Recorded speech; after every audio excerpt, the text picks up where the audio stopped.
Hello students, I hope you all are very fine. You are living healthy and you are living safe, right?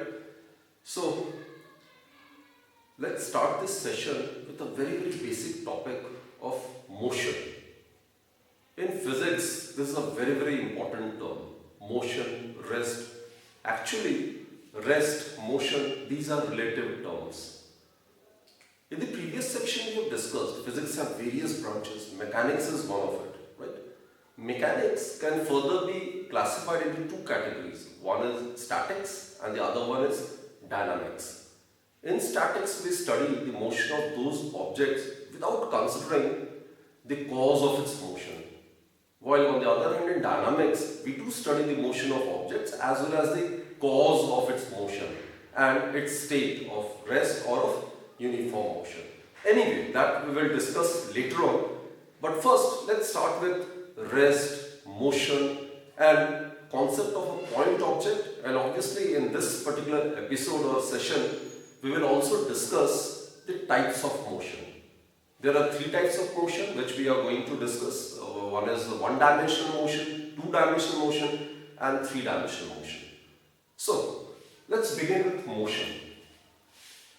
In our daily life, we observe bodies moving or roaming about here and there. Be an insect flying or an aeroplane or a ship sailing in the sea or a person moving from one place to another or vehicles flying on road, train moving on a railway track. These all are the examples of motion. Actually, there are some motion as well which are not visible to a naked eye. Like right now, molecules are randomly moving about here and there, but I can't see it, right? So, this type of motion is invisible. It can't be seen through a naked eye. Motion means the change in the position of an object with respect to its surroundings with the elapse of time or with the passage of time. What I mean to say is that, suppose this is an observation point, this is a stationary point, and this is an object, it is moving like this, right? So, with respect to its surroundings, with respect to this reference point, its position is changing, right? This is the reference point or rather observation point. So, with respect to this point, the position of this object, this moving object is changing with the passage of time. So, in that case, this body is said to be in motion. So, exactly in order to define motion, what we say is, a body is said to be in motion if it changes its position with respect to its surroundings with the passage of time. Then the body is said to be in motion. Now, let's discuss rest. It is just the antonym of motion, obviously. Rest means it won't change its position with respect to the reference point or with respect to its surroundings, even with the passage of time, right? So, a body is said to be at rest if it do not change its position with respect to its surroundings with the passage of time. So, it is then the body is said to be at rest. Here, I would like to mention one thing. Motion and rest are relative terms. Motion and rest are relative terms. What I mean to say is that everything depends on the observation point. Everything depends upon the reference which we are taking into account. What I mean to say is that no body in this universe is at absolute rest. No body in this universe is at absolute rest. Suppose this whiteboard is lying over here. For me, it is at rest.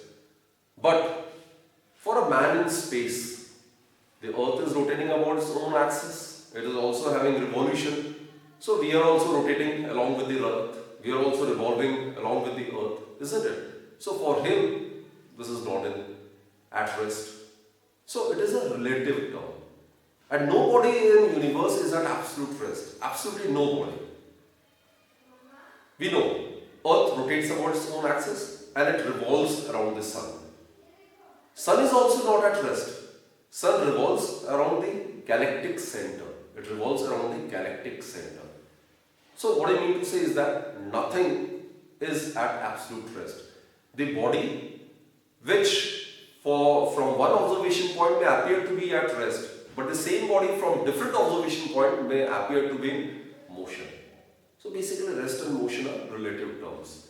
As we move on with the curriculum, we will discuss these topics in detail, right? So presently what we have discussed is motion and rest. A body is said to be in motion when it changes its position with respect to its surroundings with the passage of time, and if a body do not change its position with respect to its surroundings with the passage of time, then eventually the body is said to be at rest. Now in order to discuss the motion of an object, we need to first consider the meaning of a point object. Point object or a point particle, right? Point you are aware, this is a point having no dimensions, isn't it? Point mathematically may also be defined as a sphere whose radius approaches to 0. It can be termed as a point. So point is infinitesimally small, having no size, no dimensions at all, right? So point object. Now again, we'll talk about the reference thing, right? Point object means any object whose dimensions can be neglected.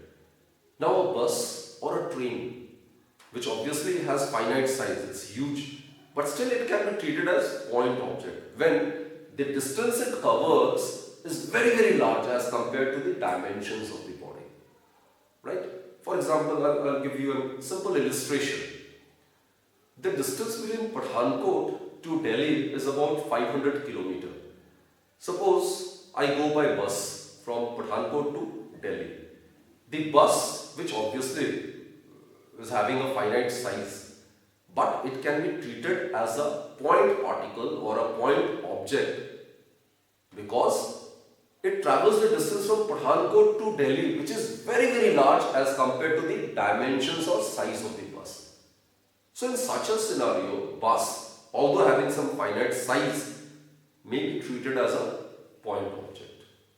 So understood the concept of point object. So it depends entirely with the distance that the body covers. If the distance covered by the body is very large as compared to its size or dimension, then that body may be treated as a point object, right? So now we start with the types of motion. There are basically 3 types of motion: one-dimensional motion, two-dimensional motion, and three-dimensional motion. So motion can be categorized into these 3 types. And before we bring out the essential difference between these 3, we must know that when a body moves, its position can be represented by either x-axis, y-axis and z-axis. These are known as the coordinate axis. They all are mutually perpendicular to each other. So x, y, z, these are the 3 axes which can be used to denote the position of a moving body. If the body is at rest, then all the 3 coordinates will remain constant. It won't change with time.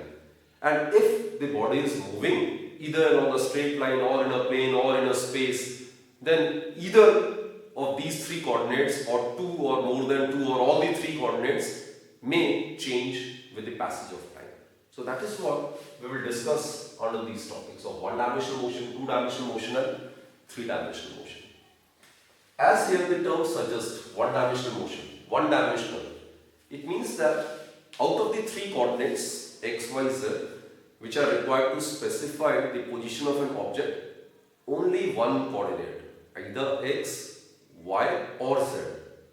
Out of 3, only one coordinate, if it changes with respect to time, then the motion of the body is said to be one-dimensional. Right? I'll give you an example. Suppose this is x-axis, this is y-axis, and let us consider this to be z-axis. This is z-axis actually. So I've drawn it like this. This is the origin. Suppose the body starts from point 2 and moves along the x direction. Like this. It moves along the straight line, along the x direction. So, with the passage of time, with the elapse of time, only the value of x will get changed. Here, if the value of x is x1, then y coordinate is 0, z coordinate is 0. And if the body is at position B, at some later instant time, then here the value of x will get changed. So y and z remain constant. It can be either 0 or it can remain constant, y and z. So if a body moves along a straight path, body moving along a straight line, only one coordinate changes with the passage of time. Rest of the two coordinates remain constant. So that type of motion is said to be one-dimensional motion. So the motion of a body is said to be one-dimensional if only one coordinate out of the three coordinates required to specify its position changes with time. So let's discuss its example. So in the case of one-dimensional motion, body must move in or along a straight line. Motion of a body must be along a straight line. So that is when the motion of the body may be said to be one-dimensional, right? There are various examples. Suppose a train moving along a straight track, railway track, that is one-dimensional motion, right? Or a person moving along a straight narrow path, along a straight narrow path, that is one-dimensional motion. Or another example, if I throw a ball in the vertically upward direction, right, and let's consider there is no wind, so there is no effect of air or wind, so it will move along a straight line, vertical straight line. On reaching the highest point, its velocity will become zero, and due to attraction by the earth, it will again come down along the same straight line, like this. When a body is thrown in the upward direction, in the vertically upward direction, then it will go straight, and then on reaching the highest point, it will retrace its path in the opposite direction. So it is moving along a straight line. So this is again an example of one-dimensional motion, right?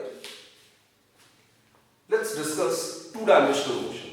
Again, how many coordinates are required to specify the position of an object? 3 coordinates. Which are they? X-axis, Y-axis and Z-axis. Out of these 3 coordinates, if 2 coordinates are required to specify the position of an object, then the motion is said to be two-dimensional. So, a body is said to possess two-dimensional motion if out of the 3 coordinates required to specify its position, the 2 coordinates changes with the passage of time. So, out of x, y, z, any 2 coordinate, if their value changes with time, then the motion must be two-dimensional. In this case, the body must be moving on a plane. So, it is two-dimensional case. It must be moving on a plane. I will give you an illustration. Suppose again, this is the x-axis, this is y-axis, and this is z-axis. This is the origin. This is z-axis actually. On a two-dimensional board, this is represented as z-axis. Z-axis is this one. So this one will become, this horizontal plane will become xz plane, right? So I am representing it with this shaded line. This is xz plane. This is xz plane. At any point on the xz plane, y coordinate will always remain 0. That is, it will remain constant. Suppose this is the floor of the room. This is the floor of the room. And let us consider this to be point A and this to be point B. A body is moving along this. A body is moving on the plane, following any path. It is moving on a plane. Suppose an insect crawling on the floor of a room. So over here what happens is, it will have certain value of x, it will have value of y as 0 and will have certain value of z. Over here, value of x will get changed, the value of y will remain 0. On the xy plane, on the xz plane, the value of y is always 0. Obviously, the value of z will get changed. So here you can notice the 2 coordinates, x and z, they are changing its value when the body moves from one point to another point. But the third coordinate, its value remains constant. So whenever it happens that during the motion of a body, 2 coordinates changes with the passage of time, then that motion must be two-dimensional motion. I've given an example, an insect crawling on the floor of a room, or the motion of a billiards ball on a billiards table, or the motion of a coin on a carom board. That may be termed as two-dimensional motion. I hope it's absolutely clear. Okay. Now third one, three-dimensional motion. Means it is that type of motion in which all the three coordinates required to specify the position of an object changes with the passage of time. All the three coordinates x, y, z, all the three will change with passage of time. Such motion is said to be three-dimensional motion. So it can take place only in space. Here, one-dimensional motion, body must move along a straight line. Here, in two-dimensional motion, the body must move along a plane. And in three-dimensional motion, the body must move in space, right? And all the three coordinates must change with the passage of time. I'll give you an illustration. Suppose this is x coordinate, this is y coordinate, and let us consider this to be z coordinate. Again, this is z coordinate, right? Body is moving in space. Suppose this point A, anywhere, this is z axis, x coordinate, y coordinate, and this is z axis, and body is anywhere in space. And it is moving in space, and it comes at some final point over here. So A, suppose it has coordinate of x1, y1, z1, and after some time it is at point B where the coordinates are x2, y2, z2. All the three coordinates, the value of all the three coordinates required to specify the position of the object changes with respect to time or with the passage of time. Such motion is said to be three-dimensional. So in the three-dimensional motion, body must move in space. One-dimensional, the body must move along a straight path. In two-dimensional motion, the body must move on a plane. In three-dimensional motion, the body must move in space. There are various examples.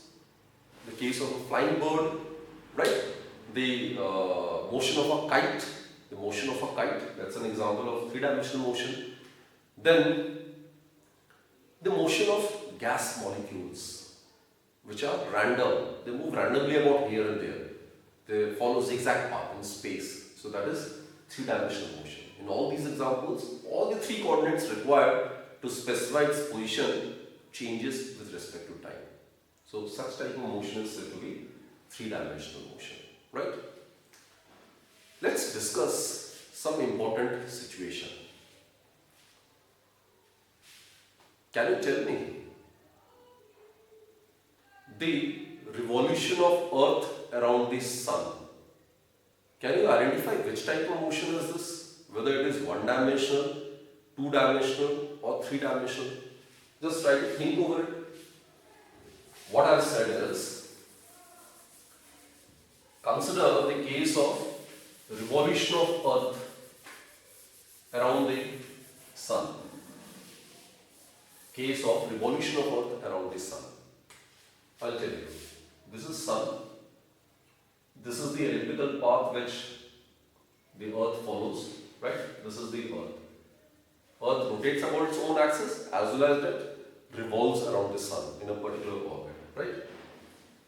So this is the orbit of the Earth. So which type of motion is this? Is it one-dimensional, two-dimensional, or three-dimensional motion? Can you just give me the answer, or just think over it? Just think over it. Which type of motion are we talking about?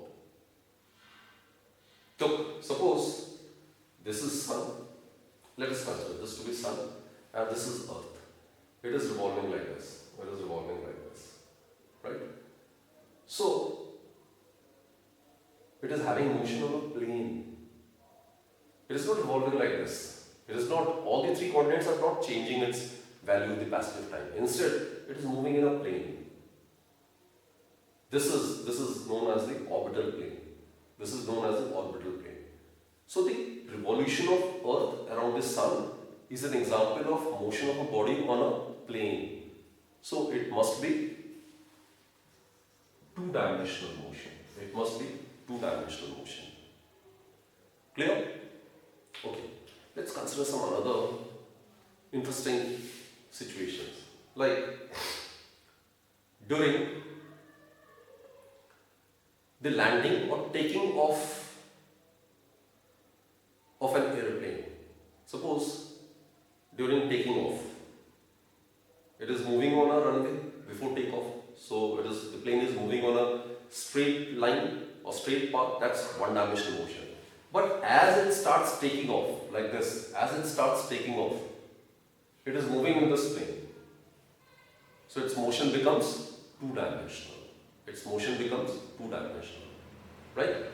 And suppose the plane, after taking off, it is in the autopilot mode and it is moving like this along a straight path and maintaining the same altitude, and along the same straight path. So it must be one-dimensional motion.